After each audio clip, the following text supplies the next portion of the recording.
Hi guys, so I know I'm multiple years late to this movie. But ever since I made my last Monster High video, the live action has been haunting me. I've been thinking about it ever since, and I've been seeing edits about it of people complaining about it and just people complaining about G3 in general.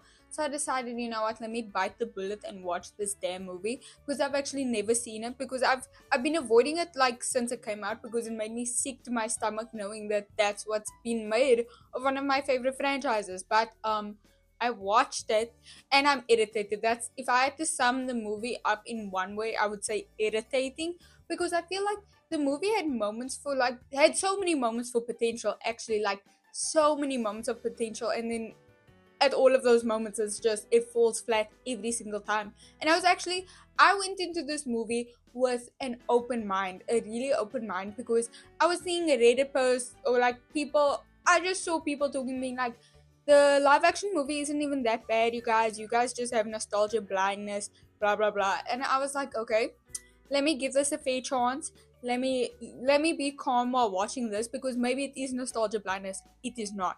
Anybody who says, "Oh, you just don't like it because nostalgia blindness," no, it's just not good. And I think a lot of people like to use nostalgia blindness as an excuse for defending newer stuff. But it's like if the newer stuff is an obvious downgrade, it's not nostalgia blindness. It's just bad. But anyway, I'm gonna be talking about the live action movie now, because I have so much to say about this. I really do have so much to say about it, and I just need to get it off my chest because even now I'm like irritated. So before I start with the plot, I just do want to like run through all of the like different controversies that I remember happening when the movie came out. Because when it came out, trust everybody was talking about it and hating on it, justifiably so. And I just want to talk about a few things and my thoughts on them because you know what, I have thoughts. Why would I make a video if I didn't have thoughts? But anyway, number one, that I actually, you know what, this isn't a controversy that was running around the community. This I found out recently, and so little people are talking about it, and it's actually driving me insane. It's driving me actually insane. The director of the Monster High live action movie, something Holland. I remember thinking, oh, Tom Holland did all that. No, it's not Tom Holland. It's a different Holland. I will put his name and picture up here. He directed and made one of the most racist and like disgusting movies ever released. Something about the anthropologist. I did not watch it. I saw the reviews and then I saw the trailer, and that was enough for me to know. And no, this isn't me being woke. I am actually like really woke though. Like, this is a woke channel. I'm really woke, but I just don't find stuff like that funny. Not in the same way, like, oh, I don't like scary movie. I don't like Not Another Teen Movie. I love Not Another Teen Movie. The issue is, if you're gonna make dark humor, edgy jokes, make it funny, make it funny. But this just went his movie is just not good. He's extremely racist. And this isn't shocking because he's also a massive Zionist. So oh my god, a Zionist being racist? Who would have thought? Who would have thought? Exactly. But anyway, he's a massive Zionist. He made like one of the most racist movies of all time, and then he goes on to direct both the Monster High live action movies. By the way, this video is only about the first movie. I did not watch the second one. I don't know if I'm ever gonna watch the second one because of how irritated I was during the first one.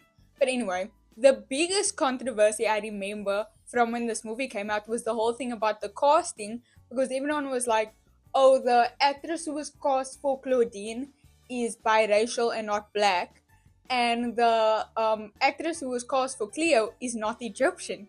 So I was like, first of all, everybody at the time was saying the actress who was cast for Cleo is white. I found out she's not white, and I'm gonna get to her in a second. About Claudine's actress not being like black because she's biracial. She's still black, guys, but listen, I'm not black. I can't speak on it. And I understand why a lot of like, especially like darker skin, like black girls who like looked up to Claudine would obviously feel some type of way because in movies and Hollywood and TV shows, they always tend to recast a black character as like a light skinned character or a biracial character. And that's just colorism, guys. Call it for what it is colorism. But do I think the actress who plays Claudine should get hate for this? No, I don't think so, because my thing with this is a lot of these actresses and actors are like brand new to the industry. You can't expect them to just not take a job. They probably be waiting for a job. So like blame the cost, blame the director, blame the casting directors, guys. However, the Cleo thing was kind of taking me out when I found this out, because I was googling, because everybody kept on saying she's white, and I was like, she just don't look white to me. Like there's something else happening here. So I googled. She is not white. She describes herself as MENA, and I've never seen that abbreviation before, but it stands for Middle Eastern and North African. And I was like, that's a bit weird, because I've never seen a Middle Eastern or North African person describe themselves in a way. They usually say which countries or country they are from. Like, I'm Egyptian, I'm Somalian, Ethiopian. Do you know what I mean? So I was like, that is so odd. Why would she do that? I go onto Instagram. Do you know what she is? She's definitely Israeli. And it's like, okay. I don't know if she's a Zionist or not, guys. Not to get political again. Not all Israelis and Jewish people are Zionists, okay? But anyway, this is a Monster High video. I just wanted to put that out there, that I just find it like so funny that they casted an Israeli person to play an Egyptian character. Not the point. She's not a bad actress. I think the writing was bad. I think she was set up from the start. Can't do anything about it. But the third thing that people were going absolutely berserk for when this came out, and I think this is also a thing in G3 in general, it's not the live action movies, is that Frankie is now non-binary instead of like a girl. And I actually have a controversial opinion on this. I think it makes sense. I'm cool with it. But people are saying, oh, it's too woke. I don't think this movie is woke enough. This movie is simply not woke enough. The wokeness that appears in this movie is simply performative. It's performative wokeness, and I don't like it. But Frankie being non-binary, I'm sorry, that makes sense to me. The character is not a real girl. The character is made from parts.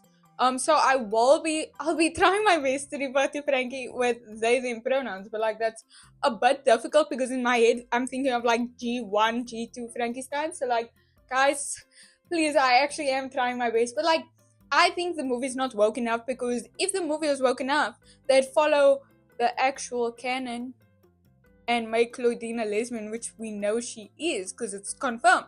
But that would require this movie to care about anything that is real to Monster High, which they do not. And this is not what people are talking about. This is what I'm gonna talk about now. I know I'm like waiting some time before I talk about the actual movie, but I just do have something to say about this. My number one pet peeve with like movies and series and all of that is, why would you take the names and the characters and all of that if you were just going to make a completely different movie? I think this movie would have been fine if it was about not Monster High. If you just made a different monster school situation, because why would you take the names and all of that and taint the original Monster High storylines when you were just going to make your own bullshit anyway? Just make your own thing. That's how I felt about Riverdale as well. Now, whenever I mention the Archie comics, Betty and Veronica, everybody thinks I'm talking about Riverdale. I'm not talking about Riverdale. I'm talking about Archie, Betty, and Veronica from the Archie comics, okay? Feel the same way about the Winx Club, like Netflix show. Why would you call it the Winx Club and name them after Winx characters if you are going to use nothing of the sort? Just make a new show. And the issue with this is, now because they did all that and they tarnished these characters, you can never go back to the way things were, because it's not the same, and now everybody's gonna know it from that bullshit you did. And it's like, why did we do this? Because I'm telling you, most of the things in this Monster High live action is nothing of the sort, truly nothing of the sort of the original thing. And like, you know what, there's people in the world dying, people are suffering everywhere, but this is important to me. I'm allowed to like stuff passionately, you guys. And Monster High to me was truly like groundbreaking as a child. Like, this was like next level. And once again, I will do a video on the original books, guys. I will do a video on the original books, because when I tell you, those books are genuinely life-changing. It's like masterpieces, like that's visual gold. It's just amazing. And like, if you were gonna do a spin-off that wasn't in the original canon universe, why didn't you just adapt the books? And I know this is supposed to be for children, but it's like, that's also the thing. They redid this for like a new children's audience, which number one, the original was also for a children's audience and it wasn't ass. It was still good. They didn't like it was still some good stuff and children watched it and was able to comprehend it. What child is watching this? Because like none of like my like younger family members or like my friends, younger siblings, I've not heard a single child in this generation care about Monster High. I don't even think they know what that is because guess what? Nobody wants to watch this. So you isolate your actual fandom, the actual Monster High fandom, to do this. I don't know. Maybe it's just in my surroundings, nobody's watching it and it's actually really popular, but I don't know. Also, another thing about this movie, I did not know before getting into it that it's a musical. It is a musical. And, I saw some people on like TikTok and like Instagram comments being like, you can say what you want about the Monster live action storyline and the costumes and all of that, but you can't say that it has bad music because all of the songs are bangers. To who? Said who? Not to me. Maybe it's just not my like cup of tea, but like I wasn't jamming. I wasn't like when people say there's good songs in movies, you cannot like I cannot accept that unless like I hear a song and I would want to like it on Spotify. Do you know what I mean? And is the music okay? Yes. But am I gonna ever listen to it again? No. And do I even remember a single song? No. No, I don't. But meanwhile, Monster High, Boo York, Boo York, I have Empire on my phone. And this isn't over. I can't sing. But that song brings that emotion in me because that's a good movie with good songs, not Monster High live action. And also, it was pissing me off the way that they would break off into dance breaks, and it wasn't smooth at all. Okay, and now I'm actually getting into the movie. But another thing about this movie is I cannot explain this. It's kind of filmed like a Tubi movie. There's something about the camera angles or the lighting that's very Tubi adjacent, and it was pissing me off too. But I'm gonna talk about the actual plot now, and just know when I went into this, I was trying to view it with an open mind, open heart, and I do have some good things to say about it. I'm not that biased, but overwhelmingly, like TLDR, I don't like this movie. So if you're expecting glaze, it's not gonna happen. It's just not gonna happen. So this movie starts off with Claudine, who is the main character for G3 in general, and basically the shtick here is she lives in the normie world, which also they don't call humans normies anymore. They just call them humans. Why? Why? Like this is the thing. You're replacing stuff that didn't need to be replaced. We are losing ancient text. It's funny that the monsters call them normies. Like, can we get back to that, please? But anyway, she lives in the normie world, but she doesn't fit in there because she's a werewolf, but she's a half werewolf. Her mother is a werewolf. We don't know. Maybe it's in the second movie. We don't know what happened to her mother. Her mother's just not there, but she's still clearly fond of her mother. So obviously the mother probably died. But she lives with her father, who is a human, and thus the movie starts with her asking her dad basically like, I got an acceptance letter to Monster High. Can I go there because I'll actually fit in there and not here? And her dad is a bit like worried at first because he's like, they hate humans. Like, they do not tolerate humans and like, I'm worried about you. But she's like, I don't even fit in here. So like, let me go. So he agrees to let her go. But he tells her specifically before she gets there, like, don't let anybody know that you are human. They are not going to take it lightly. And also in the original Monster High, like, I think it was I don't know which one. I forgot. I knew Google in school. I don't know which movie I'm thinking of. The movie that the monsters went to the human side because of Jackson and all of that, and there was that whole thing about the monsters hate us. It was the Halloween movie. So monsters in the original like G1, G2 universe already have like beef with humans. Like there is like that thing here, but in this movie it just comes off as a bit strange. Like there's no background for this hatred, like except for like obviously the humans don't like us. But in the original Monster there was at least like a whole movie background about why this beef runs so deep, because I would understand that humans might not like monsters, but monsters hating humans as well is a bit like, okay, but why? Because in the books, I'm gonna make a video about the books because I brought it up in my last month's video as well. The books also, the humans hate the monsters, but the monsters don't really like have a problem with the humans, not that much. But anyway, let me get back to this thing. So Claudine goes through the portal that takes her to like the monster world in the school, and I must say, from the outside of the school, which I think is like mostly CGI, they actually do a really good job of like nailing the original monster habit in a way that's like modern. I really liked the way the outside looked, and a lot of the aesthetic choices in this movie is really good, except for like obviously the costumes and all of that. Those are terrible. I've seen better cosplays on like YouTube Shorts even of Monster High. Like, I why why does nobody who made this movie care about Monster High? Because that's what it feels like. Every second I was watching this movie, I felt like everybody in that room who made this movie does not give a fuck about Monster High. They don't know nothing about this franchise, clearly. But anyway, the outside of the school is really good. The inside is not that good. The inside just looks like a normal school. There's almost no effort on the inside. That's just a normal school. But I'll give them props. The outside is really cool. And I like that there's like a sea monster outside at all times. I kind of like that. It's good, okay? As Claudine comes into the school for the first time, the first song in the movie starts. And like I said at the start, I don't remember none of these songs. None of them were like inspiring or cool in any way. I genuinely erase it from my memory. But during the song, we also see Draculaura for the first time, who gets dropped off by the school by her father, Dracula, obviously. And I have thoughts on Draculaura as well. I'm trying to separate the original Monster High from G3, because G3 just has no regard for any of the other generations.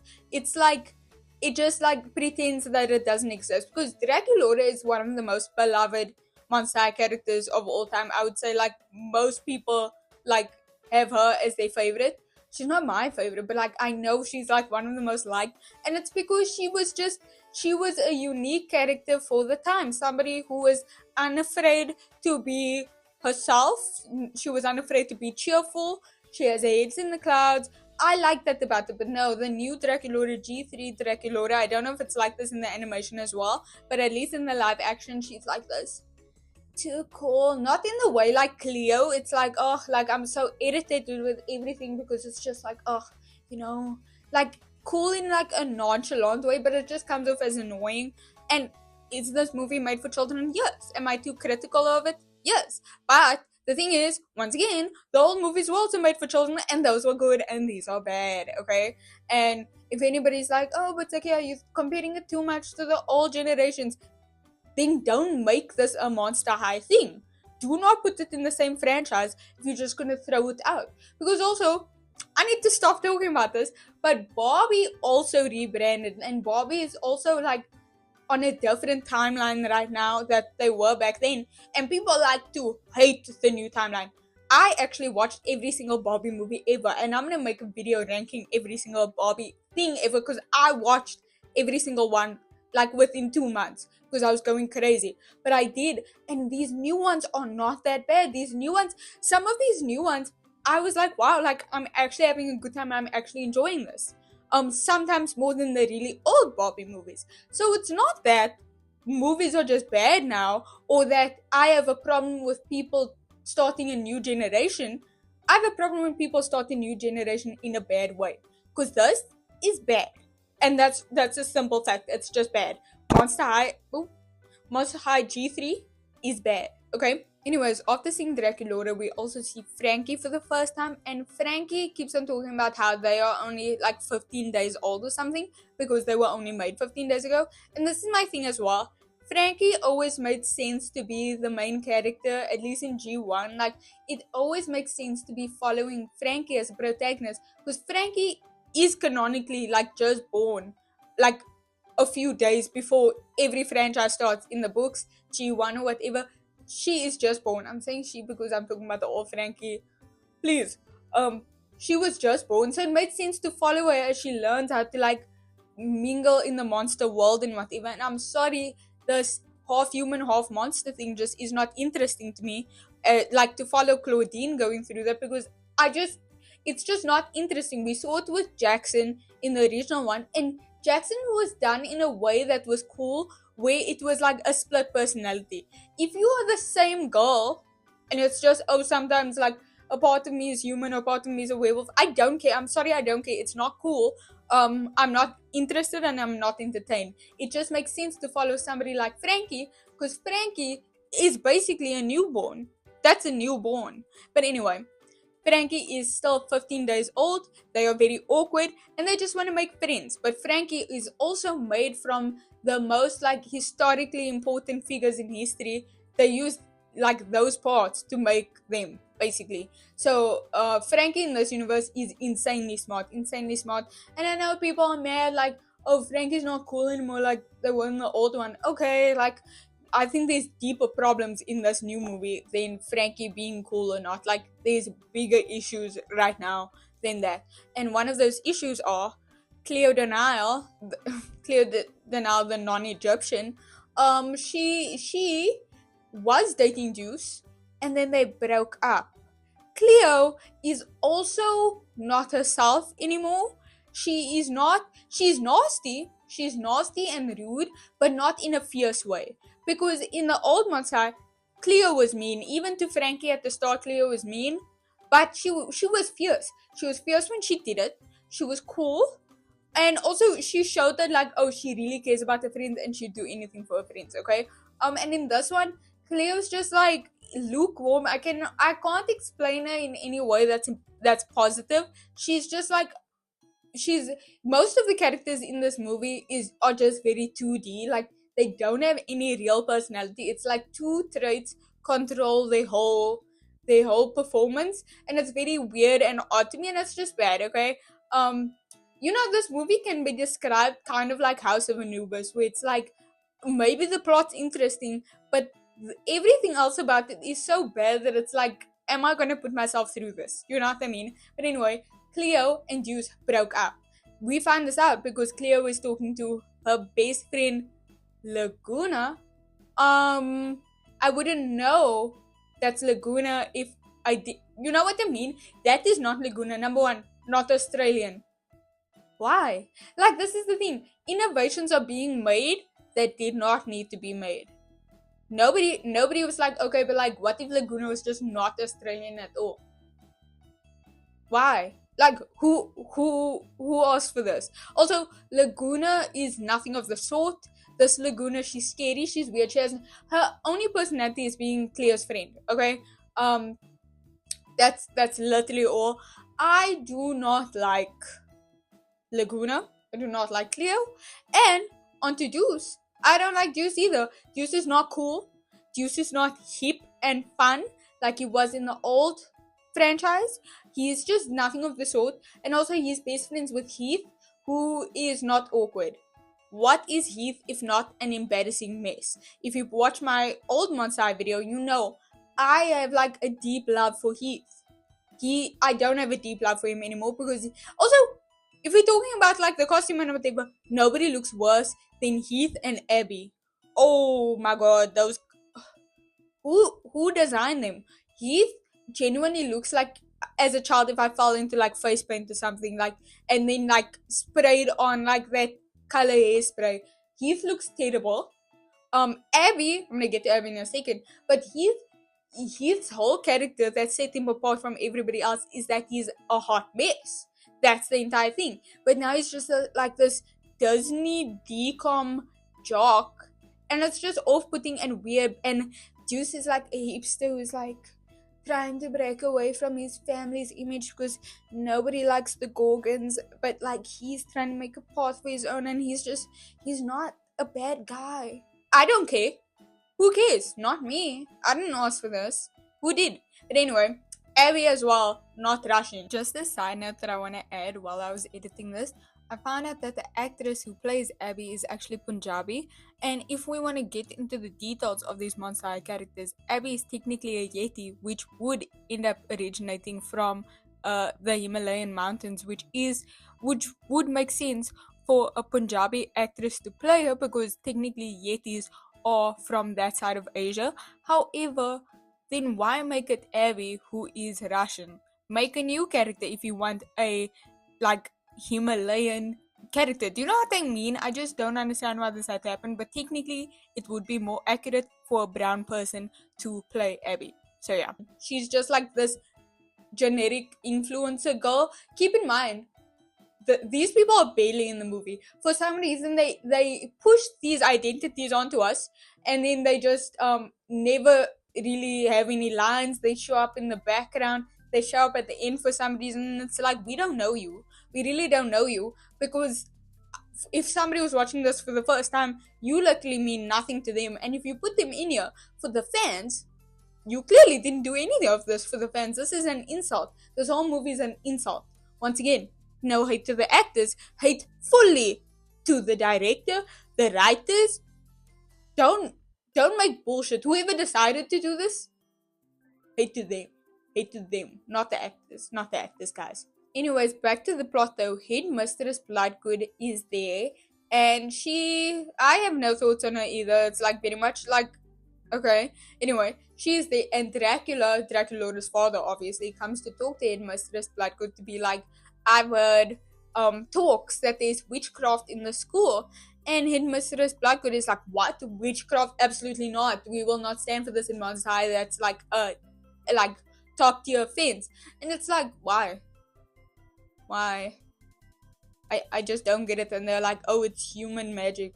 Is it? Like, this is my thing. This movie is trying to make me care about stuff that I don't care about and things that don't make sense. If you can give me an actual reason why witchcraft would be bad in the Monster High universe, I just don't get it. I just don't get it.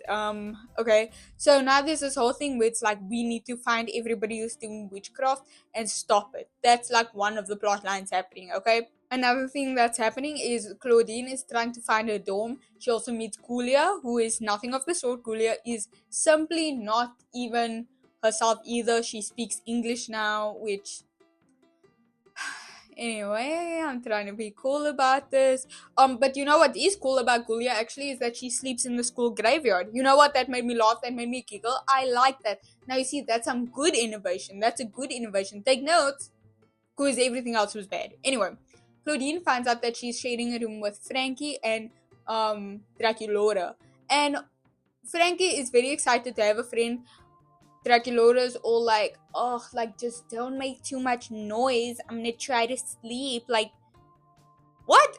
That's not my Draculaura. But anyway, they are, well, Frankie and Claudine at least are friends now, because Claudine finally feels like she belongs somewhere. Everybody's just so freaky fabulous. Nobody in this movie said freaky fabulous once. How is this supposed to be a Monster High movie if nobody's calling the girls ghouls and freaky fabulous just isn't a thing? I'm sick to my stomach over this. I'm like deflating in front of your eyes right now. Like, I'm slowly losing energy the more I talk about this. Like, it's filling me with something venomous at this point. Call me a Gorgon. But anyway, Frankie and Claudine are now friends. Cleo also really wants Deuce back, like, visibly, but Deuce is not gonna go back to Cleo because he takes immediate interest in Claudine.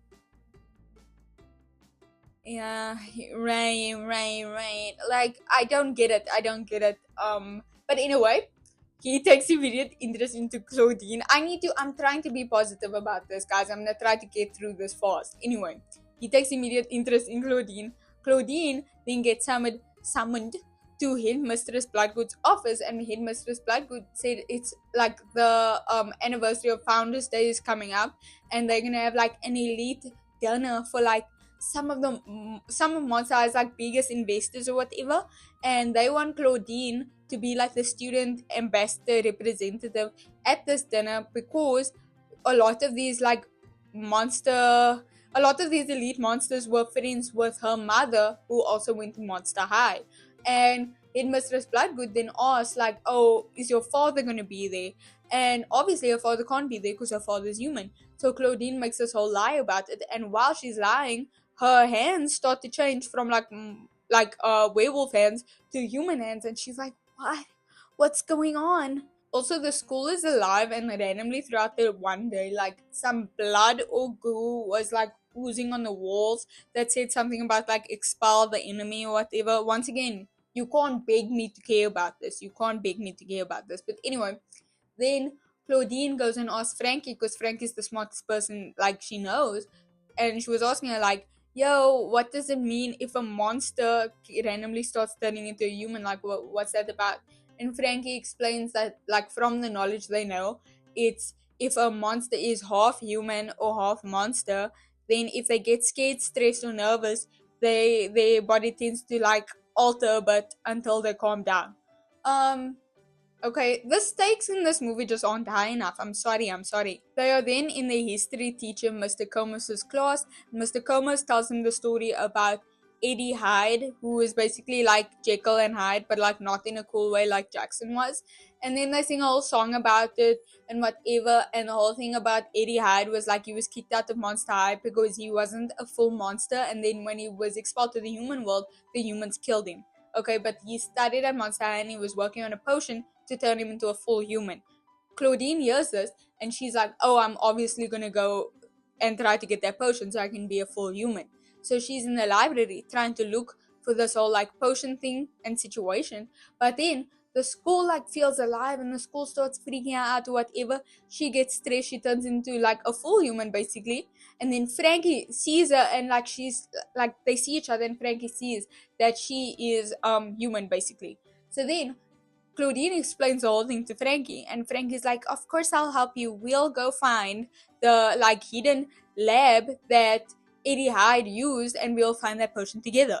And then they find out that, like through map coordinates and codes, that they need to go into the graveyard at night, and it will be there. So that's what they do. They go to the graveyard at night, and while they're there, they see Draculaura in the graveyard practicing witchcraft.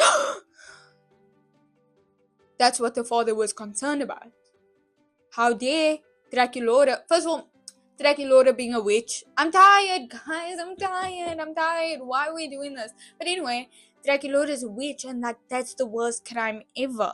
That's the worst crime ever.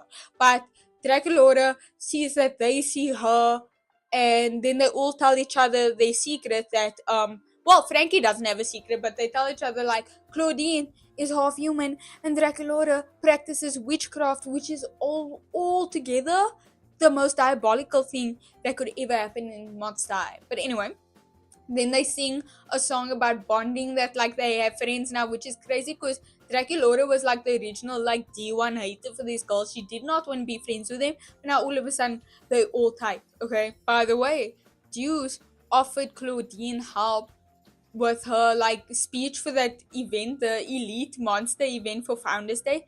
He offered to help her because he often like works at those events or whatever. So he offered to help her, but he just said like he just wants to spend time with her. And Claudine was obviously like, oh my god, Deuce wants me.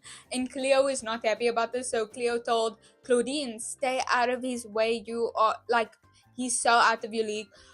Cleo, you're not even important to this movie. Get either make a noticeable contribution or don't be here at all. Anyways, the three girls then decide to team up and they're gonna like find a way to open this door to this lab that they found in the graveyard because Draculaura has a spell for opening doors. So they need to gather a bunch of ingredients, including like shavings of a bone, which Headmistress Blood could happens to have that same type of bone, like in the form of a mug. So they have to sneak in there and shave it off the mug, and then some shit happens with Cleo that is so irrelevant and like who cares?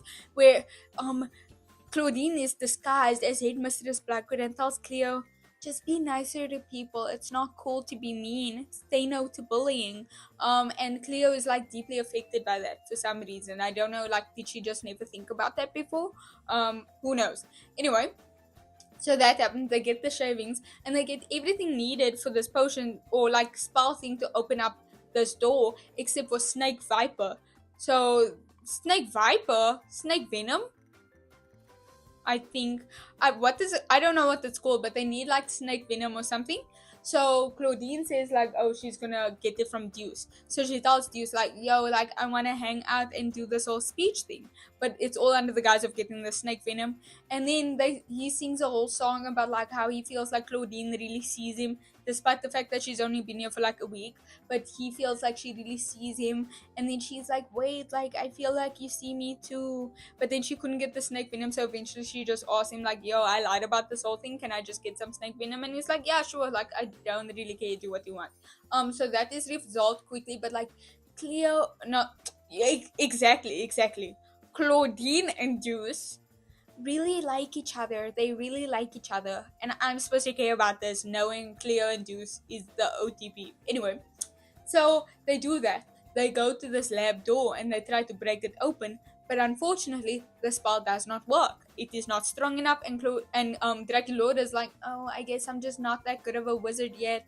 Wizard witch, just not that good of a witch yet. But the thing is, it's because the door has a handprint on it, and it's a human handprint, but they don't know it yet.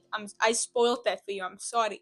Anyway, after the spell didn't work, they tried to go back into the school after curfew. They get caught by Headmistress Bloodgood, Mr. Comas, and Cleo, who ratted them out in the first place, and they were discovered to be using witchcraft, okay? So Dracula is really upset and she's in big trouble because she thinks that they're gonna tell her dad. Headmistress Bloodgood thinks that there's a secret human in the school and they need to expel them because of that expel sign that was on the wall, and Mr. Comas said that they'll get to the bottom of it.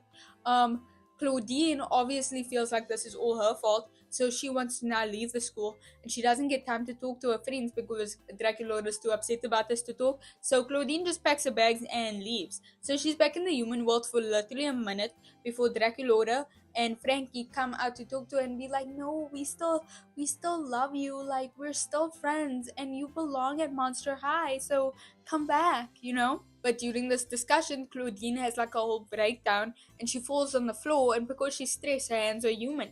On the floor, there's a handprint. She realizes, oh my god, I have a human handprint. I can open the door. I don't know how she didn't think about this before, but I should not expect much from these characters, because please. So they go back to Monster to go to this like hidden lab in the graveyard. By the way, this is the same time that elite dinner is happening, and Claudine's supposed to make a speech, but she has bigger things to worry about now. They open the lab, they go in, they end up finding the potion. Claudine is about to take it, but then she has flashbacks to her dad and she's like, I'm biracial, you know? Like, I'm not just a werewolf, I'm also a human, a normie. And I can't erase that. I can't erase my father from me. He really cares about me, which is like, why didn't you think about this when you made this plan in the first place? Like, if you thought about it for longer than 2 minutes, you would have come to this conclusion before putting your friends' lives in danger, okay? This is selfish behavior. Some should think about would do, honestly. But anyway, Mr. Comos then comes in, and Mr. Comos is like, yeah, don't take it. Like, don't take the potion. Trust me, I know how you feel. I'm also half human. And everyone's like, what? And by everyone, I mean me too. I was also gagged by this because all of these characters are so two-dimensional. It's very hard to figure out who's actually an important character or not, or a character that's going to come back. So I just assumed Mr. Comas was just also like somebody in the background that I don't need to worry about. Turns out he is to be worried about, because then he's like, no, Claudine, just give me the potion, like don't take it, don't worry. Then he chugs it and he has this really like actually scary transformation. Like the transformation in the shadows, like it actually was scary. It freaked me out. But then when the camera went back on him, he just looks gross and disgusting. Like, not scary. I'm just like weirded out and a bit nard. No. But anyway, Komos is actually the villain of this movie. And I was gagged. But not long enough to care, you know what I mean? But I was gagged. I definitely was gagged. But anyway, his whole thing is that he is Eddie Hyde's son, and he wants to seek revenge on Monster High for expelling his dad. And then what he's going to do is he's going to suck everybody's powers away from them and become like some type of ultimate monster Ben 10 situation. And then he's going to go to the human world and kill the humans because the humans killed his dad. Okay? It's like, the thing is, we don't know you like that, so I can't comment on it because we don't know him like that. We don't know Eddie Hyde like that. There's not enough information or like exposition to care about any of this. Okay, the girls try running away so that they can warn everybody, but they are locked in this in this lab or whatever. So they decide they're gonna call somebody, but they only have Frankie's phone. The only person on Frankie's phone is Cleo, because Cleo added her number like to Bulio or something. Yeah, sure. But then they call Cleo and they like tell the whole thing to Cleo and they like desperate. Cleo wakes up and she's like, oh shit, this is a big problem. So what Cleo does is she calls Deuce, who's at this big function, and explains the whole thing to him. Anyways, they all come into the graveyard and Draculaura has just enough strength to try the spell again to open the door. So they open the door and they're able to escape. And then they meet up with like Cleo, Deuce, and for some reason, everybody else is there too. And by everybody else, it's like the side, not even side characters, the background characters that they kind of introduced to us. Like we are supposed to be like, oh my god, that's Abby, but like that's not my Abby. I don't know, but Abby's there. Heath is there. Julia's there. I think Laguna's there. I don't even remember because what I'm about to tell you next is actually all that I remember about this because this was just gnarly and bizarre. This was weird. Because what happens is Mr. Comas comes out of the lab and he's gonna try to suck like their powers and whatever. And do you know what? These like by the way, Mr. Comas is one. And then there's like 6 other people against Mr. Comas. And they also have their own powers. They can also do something. But you know what they do instead? Cinema. They pull out their phone. And they're like, don't do anything you wouldn't want people to see on camera. What? Huh?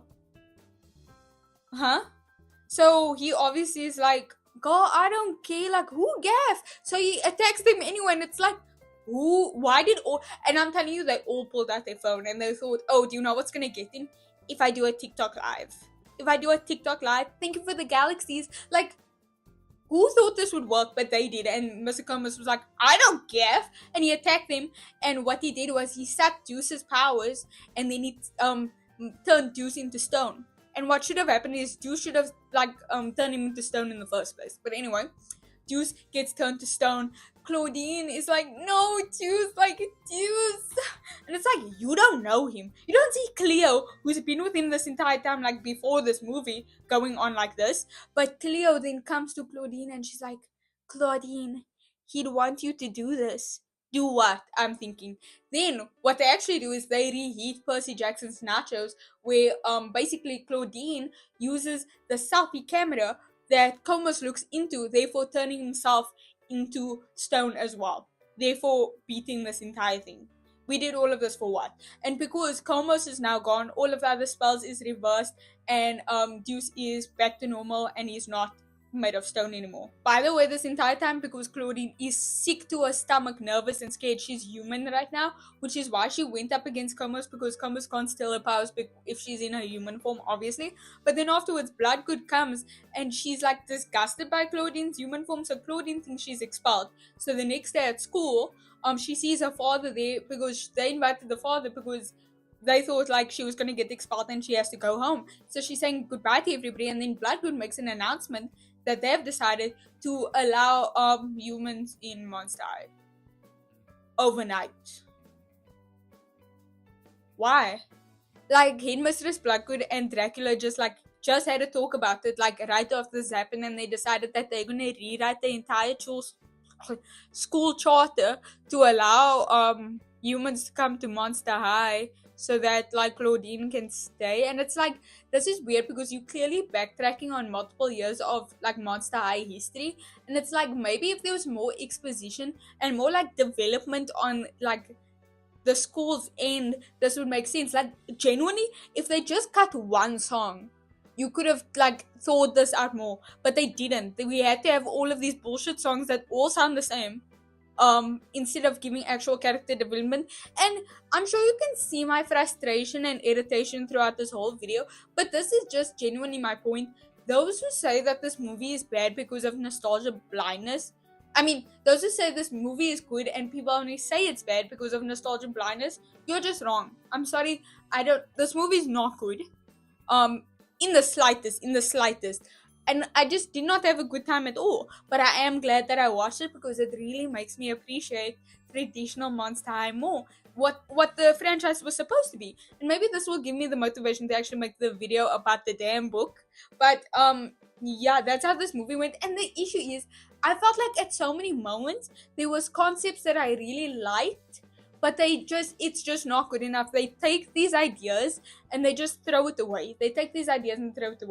Like, I just don't like it. I don't like it at all.